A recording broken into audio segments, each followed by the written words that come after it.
आज सुनते हैं सावन पूर्णिमा के दिन श्री सत्यनारायण भगवान की कथा और आरती।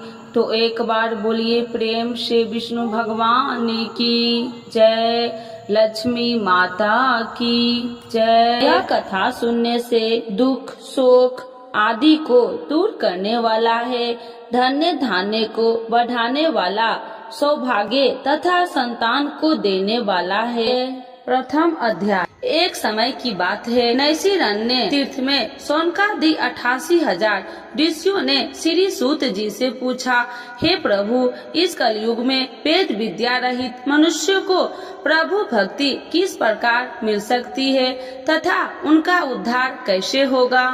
इसलिए हे मुनि श्रेष्ठ, कोई ऐसा व्रत कहिए जिससे थोड़े समय में पुण्य प्राप्त होवे तथा मन वांछित फल मिले। ऐसा कथा सुनने की हमारी इच्छा है। सर्वशास्त्र ज्ञाता सूत जी बोले, हे वैष्णव, मैं पूज्य, आप सबने सर्व प्राणियों के हित की बात पूछी है। अब मैं उस श्रेष्ठ व्रत को आप लोगों से कहूँगा जिस व्रत को नारद जी ने लक्ष्मी नारायण से पूछा था। एक समय योगी राज नारद जी दूसरे के हित की इच्छा से अनेक लोकों में घूमते हुए मृत्यु लोक में आ पहुँचे।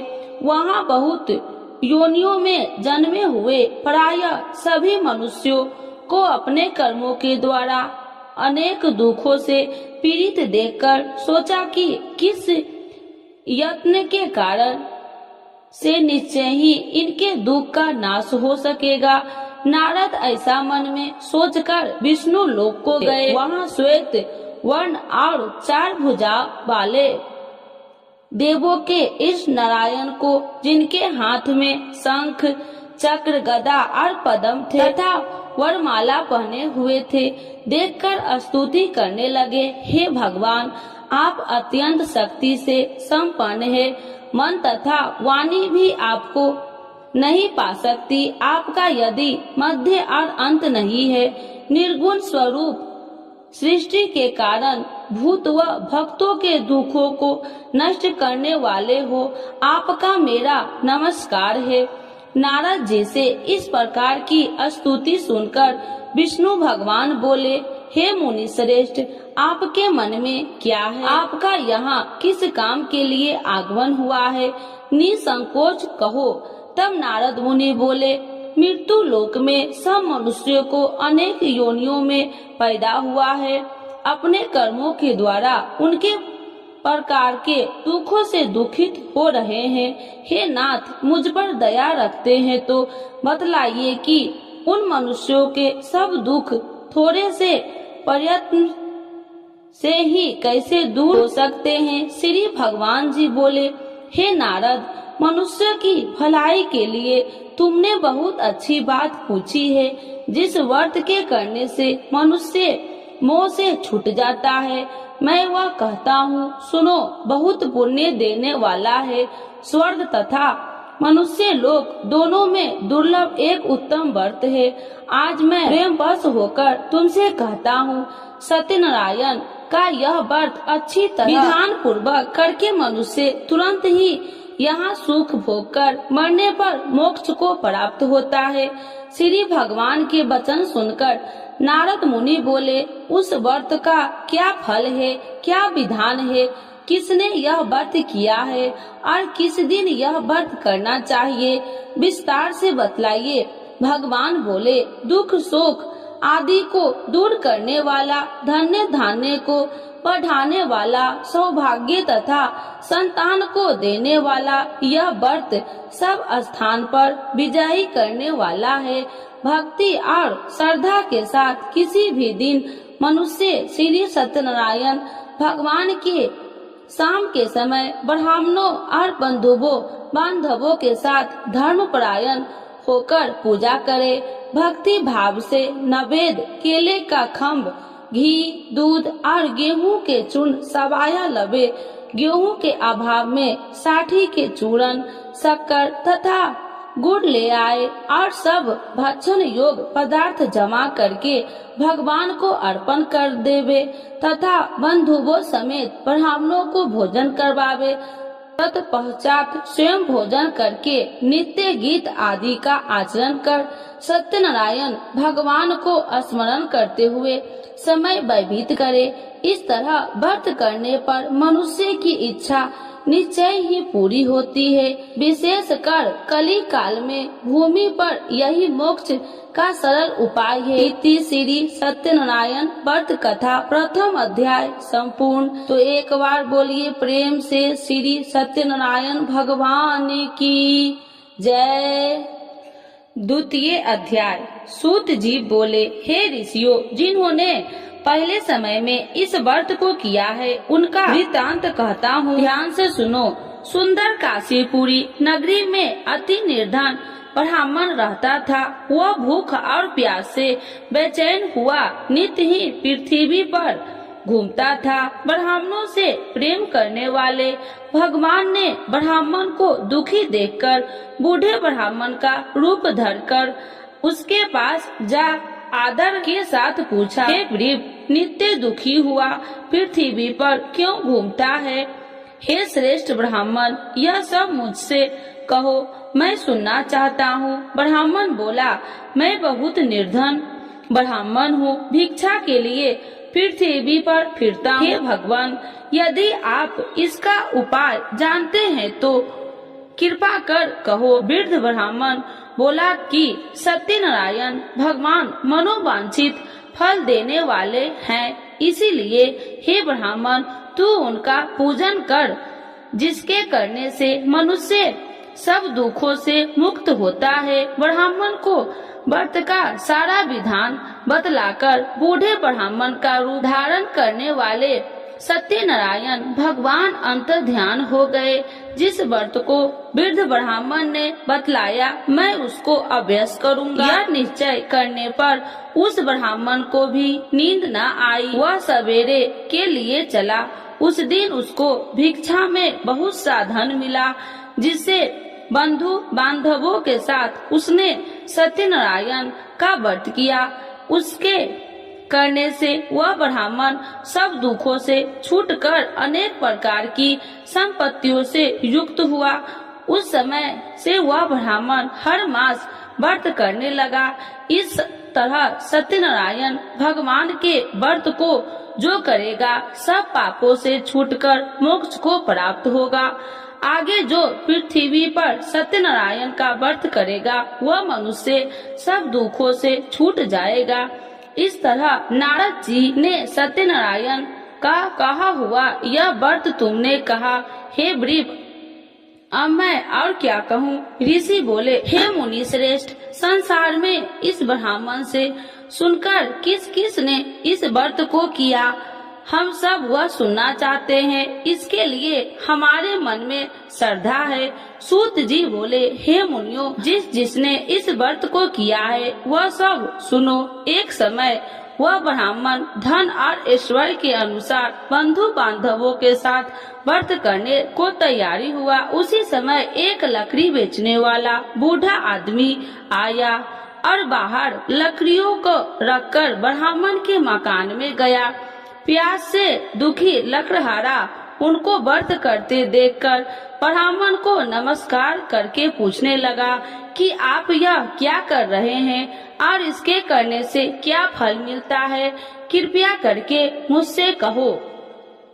ब्राह्मण ने कहा, सब मनोकामनाओं को पूरा करने वाला यह सत्यनारायण भगवान का व्रत है। इसकी ही कृपा से मेरे यहाँ धन्य धान्य आदि की वृद्धि हुई है। ब्राह्मण से व्रत के बारे में जानकर लकड़हारा बहुत प्रसन्न हुआ। चरणामृत ले और प्रसाद खाने के बाद अपने घर को आया। लकड़हारे ने मन में इस प्रकार का संकल्प किया कि आज ग्राम में लकड़ी बेचने से जो धन मिलेगा उसी से सत्यनारायण देव का उत्तम व्रत करूंगा। यह मन में विचार कर वह बूढ़ा लकड़हारा लकड़ियां अपने सिर पर रखकर जिस नगर में धनवान लोग रहते थे वह ऐसे ही सुंदर नगर में गया।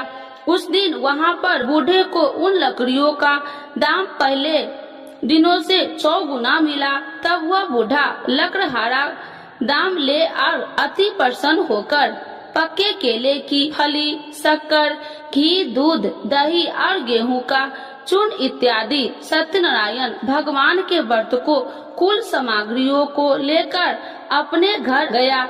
फिर उसने अपने भाइयों को बुलाकर विधि के साथ भगवान का पूजन और व्रत किया। उस व्रत के प्रभाव से बूढ़ा लकड़हारा धन धान्य आदि से युक्त हुआ और संसार के समस्त सुख भोगकर वैकुंठ को चल गया। इति श्री सत्यनारायण व्रत कथा 2य अध्याय संपूर्ण। तो एक बार बोलिए प्रेम से श्री सत्यनारायण भगवान की जय। 3य अध्याय। श्री सूत जी बोले, हे श्रेष्ठ मुनियों, अब मैं आगे की एक कथा कहता हूँ। प्राचीन काल में उल्कामुख नाम का एक महान ज्ञानी राजा था। वह जितेंद्रिय और सत्यव्रता था। प्रतिदिन मंदिरों में जाता तथा गरीबों को धन देकर उनके दुख दूर करता था। उसकी पत्नी कमल के समान सुंदर मुख वाली और सती साध्वी थी। एक दिन भद्रशिला नदी के तट पर वे दोनों विधि विधान से सहित श्री सत्यनारायण भगवान का व्रत कर रहे थे। उस समय वहाँ साधु नामक एक वैश्य आया। उसके पास व्यापार के लिए बहुत सा धन था। वह वैश्य नाम को नदी के किनारे पर ठहराकर राजा के पास आया। राजा को व्रत करते हुए देखकर उसने विनय पूर्वक पूछा, हे राजन, यह आप क्या कर रहे हैं? मेरी सुनने की इच्छा है, कृपया आप यह मुझे भी समझाइए। महाराज उल्कामुख ने कहा, हे साधु वैश्य, मैं अपने बंधु बांधवों के साथ पुत्र की प्राप्ति के लिए श्री सत्यनारायण भगवान का व्रत व पूजन कर रहा हूँ। राजा के वचन सुनकर साधु नामक वैश्य ने आदर से कहा, हे राजन, मुझे भी इसका संपूर्ण विधि विधान बतलाइए। मैं भी आपके कहे अनुसार इस व्रत को करूँगा। मेरी भी कोई संतान नहीं है। मुझे विश्वास है कि इस उत्तम व्रत को करने से अवश्य ही मुझे भी संतान होगी। राजा से व्रत के सब विधान सुन व्यापार से नियुक्त हो वह वैसे सुख पूर्वक अपने घर आया। उसने अपनी पत्नी को संतान देने वाले उस व्रत के विषय में सुनाया और प्रण किया कि जब मेरे संतान होगी तब मैं इस व्रत को करूँगा। वैश्य ने यह वचन अपनी पत्नी लीलावती से भी कहे। एक दिन उसकी पत्नी लीलावती श्री सत्यनारायण भगवान की कृपा से गर्भवती हो गई। 10वें महीने में उसने एक अति सुंदर कन्या को जन्म दिया। दिनों दिन वह कन्या इस तरह बढ़ने लगी जैसे शुक्ल पक्ष का चंद्रमा बढ़ता है। कन्या का नाम उन्होंने कलावती रखा। तब लीलावती ने मीठे शब्द में अपने पति को याद दिलाया कि आपने जो भगवान का व्रत करने का संकल्प किया था, अब आप उसे पूरा कीजिए। साधु वैश्य ने कहा, हे प्रिय, मैं कलावती के विवाह पर इस व्रत को करूँगा। इस प्रकार अपनी पत्नी को विश्वास दे वह व्यापार करने विदेश चला गया। कलावती पितृगृह में वृद्धि को प्राप्त हो गई। लौटने पर साधु ने जब नगर में सखियों के साथ अपनी वयस्क होती हुई पुत्री को खेलते देखा तो उसने उसके विवाह की चिंता हुई। तब उसने एक दूत को बुलाकर कहा कि उसकी पुत्री के कोई सुंदर वर देखकर लाए। दूत साधु नामक वैश्य आज्ञा पाकर कंचन नगर पहुंचा और देखा भालकर वैश्य की कन्या के लिए एक श्रृंगे वनिक पुत्र ले आया। उस सुंदर लड़के के साथ साधु नामक वैश्य ने अपने बंधु बांधवों सहित प्रचित होकर अपनी पुत्री का विवाह कर दिया। दुर्भाग्य से वह विवाह के समय श्री सत्यनारायण भगवान का व्रत करना भूल गया। इस पर श्री सत्यनारायण अत्यंत क्रोधित हो गए। उन्होंने वैश्य को श्राप दिया कि तुम्हें दारुण दुख प्राप्त होगा, और फिर अपने कार्यों में कुशल हुआ वैश्य अपने दामाद सहित नाव पर बेड़ा लेकर व्यापार करने के लिए सागर के समीप स्थित रत्न सारनपुर नगर में गया। रत्न सारनपुर चंद्रकेतु नामक राजा राज करता था। दोनों ससुर जमाई चंद्रकेतु राजा के उस नगर में व्यापार करने लगे। एक दिन भगवान श्री सत्यनारायण की माया से प्रेरित एक चोर राजा चंद्रकेतु का धन चुराकर भाग रहा था। राजा के दूत को अपने पीछे तेजी से आते देखकर चोर ने घबराकर राजा को धन को वैश्य की नाव में चुपचाप रख दिया।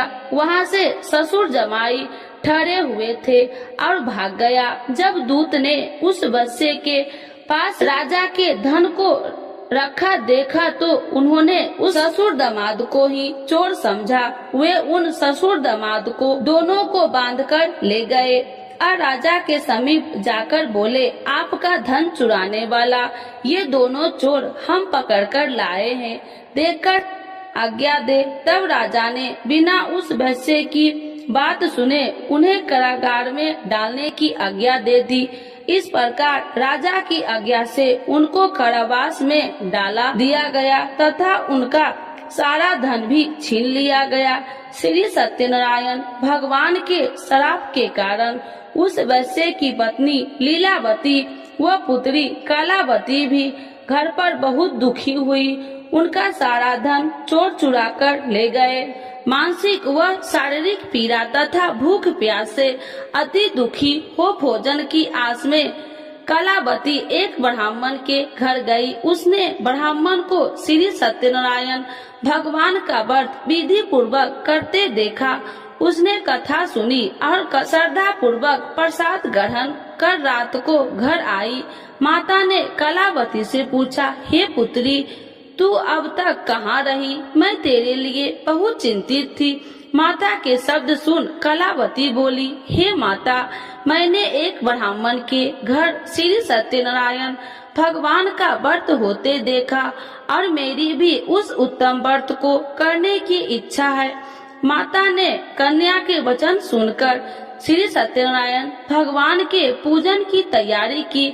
उसने बंधुओं सहित श्री सत्यनारायण भगवान का पूजन व व्रत किया और वर मांगा कि मेरे पति और दामाद शीघ्र ही घर लौट आए। साथ ही विनती की, हे प्रभु, अगर हमसे कोई भूल हुई तो हम सबका अपराध क्षमा करो। श्री सत्यनारायण भगवान इस व्रत से संपन्न हो गए। उन्होंने राजा चंद्रकेतु को स्वप्न में दर्शन देकर कहा, हे राजन, जिन दोनों वैश्यों को तुमने बंदी बना रखा है वे निर्दोष है, उन्हें प्रातः ही छोड़ दो। उनका सब धन जो तुमने अधिग्रहित किया है लौटा दो, अन्यथा मैं तुम्हारा राज्य, धन, पुत्र आदि सब नष्ट कर दूंगा। राजा से ऐसे वचन सुनकर भगवान अंतर्ध्यान हो गए और फिर प्रातः काल राजा चंद्रकेतु के दरबार में सबको अपना स्वप्न सुनाया और सैनिक को आज्ञा दी कि दोनों वैश्य को कैद से मुक्त कर दरबार में ले आओ। दोनों ने आते ही राजा को प्रणाम किया। राजा ने कोमल वचनों से कहा, हे महामुने भावो, तुम्हें अज्ञानतावश ऐसा कठिन दुख प्राप्त हुआ है। अब तुम्हें कोई भय नहीं, तुम मुक्त हो। इसके बाद राजा ने उनको नए नए वस्त्राभूषण पहनाए तथा उनकी जितना धन लिया था उसको दोगुना लौटाकर आदर से विदा किया। दोनों वैश्य अपने घर को चल दिए। इति श्री सत्यनारायण व्रत कथा तृतीय अध्याय संपूर्ण। तो एक बार बोलिए प्रेम से विष्णु भगवान की जय। चतुर्थ अध्याय। सूत जी ने आगे कहा, वैश्य ने यात्रा आरंभ की और अपने नगर को चला। अनेक थोड़ी दूर आगे बढ़ने पर दंडी वेशधारी श्री सत्यनारायण भगवान ने उसकी परीक्षा लेने हेतु उससे पूछा, हे वैश्य, तेरी नाव में क्या है? अभिमान वणिक हंसता हुआ बोला, हे दंडी, आप क्यों पूछते हैं? क्या धन लेने की कामना है? मेरी नाव में तो बेल के पत्ते भरे हैं। वैश्य ने ऐसे वचन सुनकर दंडी वेशधारी श्री सत्यनारायण भगवान बोले, तुम्हारा वचन सत्य हो। ऐसा कहकर वे वहाँ से चले गए और कुछ दूर जाकर समुद्र के तट पर बैठ गए। दंडी महाराज के जाने के पश्चात वैश्य ने नित्य क्रियाओं से निपुण होने के बाद नाव को ऊंची उठी देखकर अचंभा किया तथा नाव में बेल के पत्ते आदि देखकर मूर्छित हो जमीन पर गिर पड़ा। मूर्छित खुलने पर अति शोक करने लगा। अब उसके दामाद ने कहा, आप शोक न करे, यह दंडी महाराज का श्राप है, अतः हमें उनकी शरण में ही चलना चाहिए, वही हमारे दुखों का अंत करेंगे।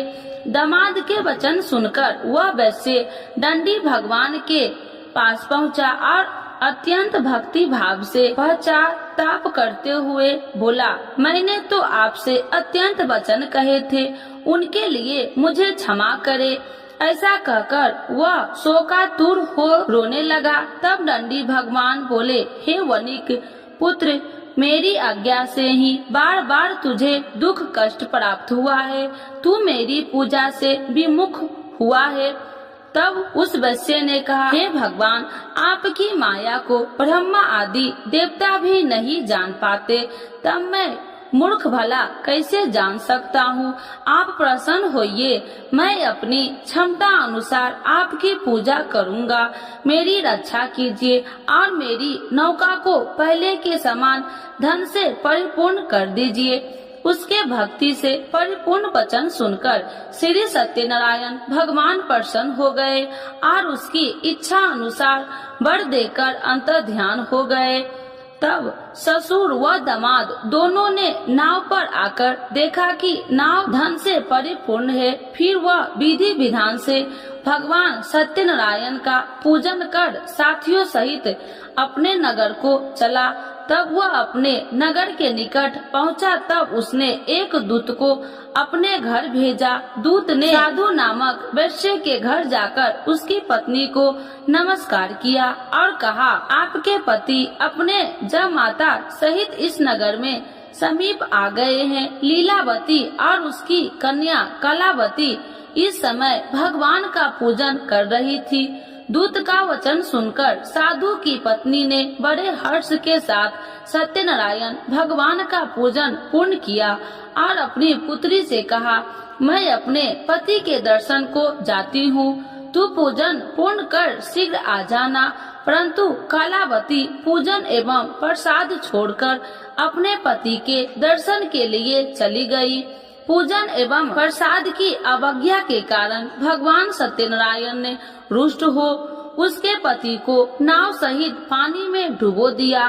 कलावती अपने पति को न पाकर रोती हुई जमीन पर गिर पड़ी। नौका को डूबा हुआ तथा कन्या को रोती हुई देख साधु नामक वैश्य द्रवित होकर बोला, हे प्रभु, मुझसे या मेरे परिवार से अज्ञानतावश जो अपराध हुआ है उसे क्षमा करे। उसके ऐसे वचन सुनकर सत्यदेव भगवान प्रसन्न हो गए।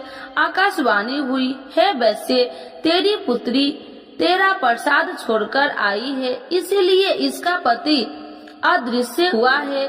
यदि वह घर जाकर प्रसाद ग्रहण कर लौटे तो इसे इसका पति अवश्य मिलेगा। आकाशवाणी सुनकर कलावती ने घर पहुंचकर प्रसाद ग्रहण किया और फिर आकर अपने पति को पूर्व रूप में पाकर वह अति प्रसन्न हुई तथा उसने अपने पति के दर्शन किए।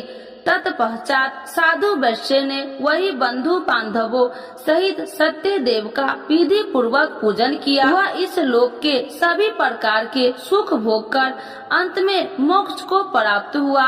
इति श्री सत्यनारायण व्रत कथा चतुर्थ अध्याय संपूर्ण। एक बार बोलिए प्रेम से श्री सत्यनारायण भगवान की जय। पंचम अध्याय। श्री सूत जी बोले, हे ऋषिगण, मैं एक और कथा कहता हूँ, आप सभी ध्यान से सुनो। सदा प्रजा के लिए चिंतित तुंगध्वज नाम का एक राजा था। उसने भगवान सत्यनारायण का प्रसाद त्याग कर बहुत कष्ट पाया। एक समय राजा वन में अन्य पशुओं को मारकर बर के वृक्ष के नीचे आया। वहाँ उसने ग्वालों को भक्ति भाव से बंधु बांधवों सहित श्री सत्यनारायण जी की पूजन करते देखा, परंतु राजा देखकर भी अभिमान के कारण न तो वहाँ गया और न ही सत्यदेव भगवान को नमस्कार ही किया। जब ग्वालों ने भगवान का प्रसाद उसके सामने रखा तो वह प्रसाद छोड़कर अपने नगर को चला गया। नगर में पहुंचकर उसने देखा कि उसका सारा राज्य नष्ट हो गया। वह समझ गया कि यह सब भगवान सत्यदेव ने रुष्ट होकर किया है। तब वह वन में वापस आया और ग्वालों के समीप जाकर विधि पूर्वक पूजन कर प्रसाद ग्रहण किया तो सत्यनारायण की कृपा से सब कुछ पहले जैसा ही हो गया और लंबे समय तक सुख भोग कर मरणोपरांत वह मोक्ष को प्राप्त हुआ। जो मनुष्य इस श्रेष्ठ दुर्लभ व्रत को करेगा, श्री सत्यनारायण भगवान की कृपा से उसे धन्य धान्य की कोई कमी नहीं होगी। निर्धन धनी और बंदी बांधवों से मुक्त होकर निर्भय हो जाता है। संतानहीन को संतान की प्राप्ति होती है तथा सब इच्छाएं पूर्ण कर अंत में वह वैकुंठ धाम को जाता है। अब उनके बारे में भी जानिए जिन्होंने पहले इस व्रत को किया है। अब उनके दूसरे जन्म की कथा भी सुनिए। सतानंद नामक वृद्ध ब्राह्मण ने सुदामा के रूप में जन्म लेकर श्री कृष्ण की भक्ति एवं सेवा कर वैकुंठ प्राप्त किया। उल्का मुख नामक महाराज राजा दशरथ बने और श्री रघुनाथ का पूजन कर मोक्ष को प्राप्त हुए। साधु नाम के वैश्य ने धर्मात्मा व सत्य प्रतिज्ञ राजा मोर ध्वज बनकर अपने पुत्र को और से चीर कर वैकुंठ धाम प्राप्त किया। महाराज ध्रुमध्वज और स्वयंभू मनु बने। उन्होंने बहुत से लोगों को भगवान की भक्ति में लीन करवाकर वैकुंठ धाम प्राप्त किया। लकड़हारा अगले जन्म में गृह नामक निषाद राजा बना, जिसने राम के चरणों की सेवा कर अपने सभी जन्मों को संवार लिया। इति श्री सत्यनारायण व्रत कथा 5th अध्याय संपूर्ण।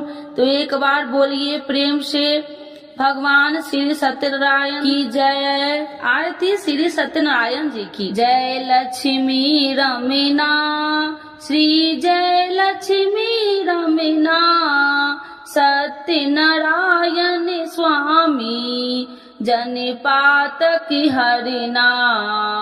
जय लक्ष्मी रमीना रत्न जरित सिंहासन अद्भुत छवि राजे स्वामी अद्भुत छवि राजे।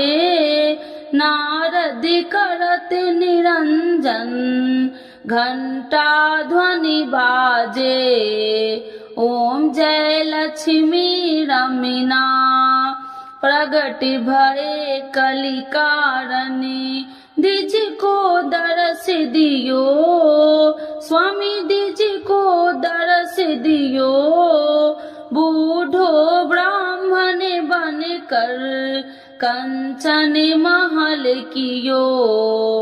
जय लक्ष्मी रमीना दुर्लभ भील कठारो इन पर कृपा करी स्वामी इन पर कृपा करी। चंद चूर एक राजा जिनकी विपत्ति हरी। जय लक्ष्मी रमीना वैश्य मनोरथ पायो सरदा तज दिन्नी स्वामी सरदा तज दिन्नी। सफल भोग प्रभु जी फिर स्तुति किन्नी।